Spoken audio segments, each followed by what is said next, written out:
laying flat on the ground on your side, okay? You're gonna be on your elbow.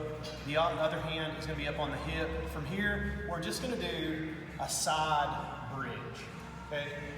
Really squeezing the quad, squeezing the glute, raising the hip up as high as we can, and then lowering back down, touching the ground. You're gonna go 30 seconds, then we'll flip, do 30 on the other side. Then we're gonna go back to the dead bug, okay? It's been a week or so since we did that. So you're gonna start knees bent, arms in front, and then we're doing the cross pattern movement. So it's left leg, right arm, right leg, left arm. And then the arm that's not moving, you wanna keep it in front, okay? So we'll do 1 minute of dead bugs. Then we're gonna finish the round up with a cradle. So you're gonna bring the leg up, and then we're gonna step through into a lunge. Then we'll move to the other side, step through into the lunge, a little bit of balance work as well. We'll go 1 minute on that. We'll do 2 rounds, okay? Once we finish the warm up, then the strength for the day is gonna be Cossack squats, okay? So on the Cossack squat, what you wanna do is we wanna start in a wide stance. So definitely outside the shoulders, okay? Maybe this first set, you're only doing body weight, okay? Then, once you warm your hips up, your knees, then you can add in some weight. You're gonna do 5 sets of these, so you're gonna have an opportunity to build in weight, okay? So Cossack squat, we're gonna go down to one side, keep the chest up, then we're gonna come up and we're gonna go down to the other side. Try to keep the heel down on the leg that you're lunging into. This opposite leg is gonna be straight, okay? You're gonna do 10 each side. So a total of 20. So you're gonna wanna move through these at a little bit of a slower pace because it's a good bit of volume, okay? Then as you warm up, like I said, you can incorporate a dumbbell in, kettlebell, whatever you have. Hold it like this, or you can hold it in more of a front rack position, okay? Whichever way you decide, that's how you're gonna go now that you're adding in some weight, okay? So 5 sets, 10 reps each side. Rest as you need to between those, especially as you start to add weight. You're gonna need to rest a little bit to make sure you recover just because of the amount of volume that you're gonna accumulate in, okay? So that's your strength part. Now, on the conditioning, we've got an AMRAP today, okay? 3 different movements. First one being a little unilateral work with single arm RDL. Use a dumbbell, use a kettlebell, whatever that you have access to.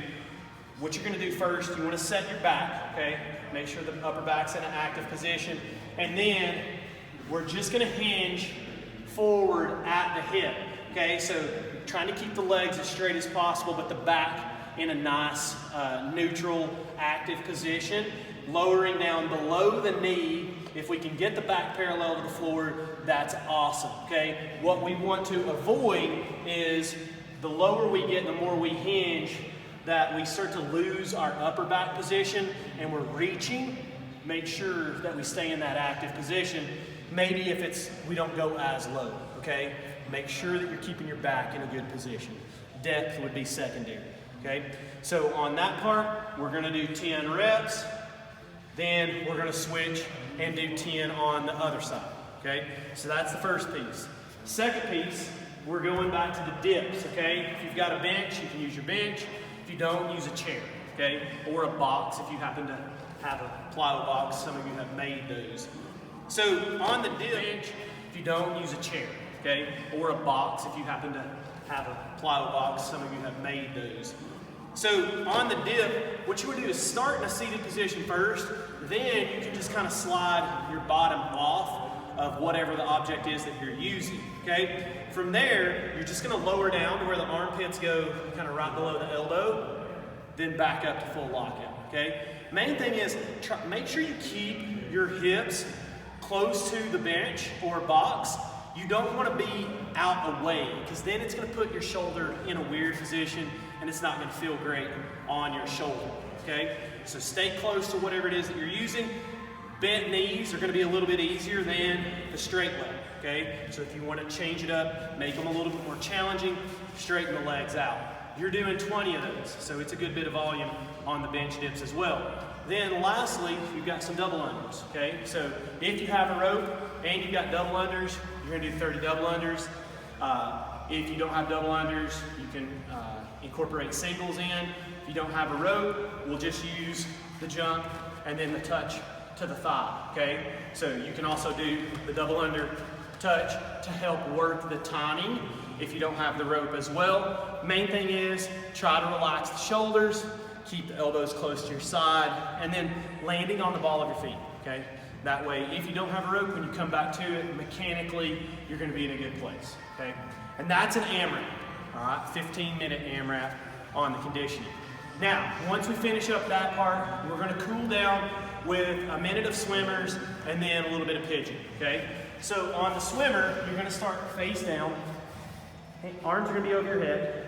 We're gonna raise the shoulders off the ground, bring the arms down, and then back to the side, okay? So kind of think W position into the Y, back down, and then to the side, okay? So we're just kind of staying in a good upper back activation from the thoracic spine standpoint, and then we're moving through that position while we're active, okay? So that's the swimmer. Last part, pigeon, okay? Get into a position that doesn't cause pain in your knee. Your heel may be back a little bit further. It may be more in front. If you need a prop, you can put a towel under your hip. And then from there, we're gonna work the forearms down to the floor. Get into a position where you're feeling a stretch, but it's not so much where you can't breathe. The goal is for you to relax, kind of settle into the position, okay? 1 minute on each side on the pigeon. Go crush it.